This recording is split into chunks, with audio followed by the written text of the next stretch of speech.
এই যে অর্থাৎ আমরা যে পয়েন্টে আছি সেখানে প্রচন্ড বেগে বাতাস, সাথে ভারী বৃষ্টি, এবং সেই সাথে আপনাদেরকে দেখানো যায় এখানে এত বাতাসের তীব্রতা যে সমুদ্রের অর্থাৎ বাড়ি একেবারে এটাকে বলা চলে যে একটা বালু ঝড় আমরা বলতে পারি এমন অবস্থা।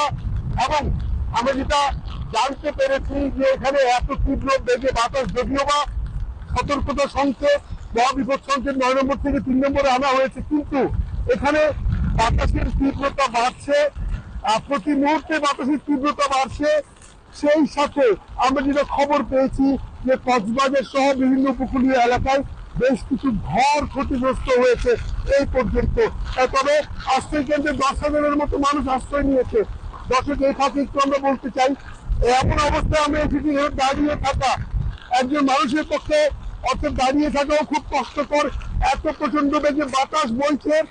তো আমরা সবশেষ যে তথ্যটি আপনাদের জানাতে চাই সেটি হচ্ছে যে যদিও বা বিপদ সংকেত নেওয়ানো হয়েছে, কিন্তু এই যে সাইক্লোন রিমেলের প্রভাবে যে তীব্র বেগে বাতাস, ভারী বৃষ্টি এটি বয়ে যাচ্ছে কক্সবাজার সমুদ্র সৈকত থেকে।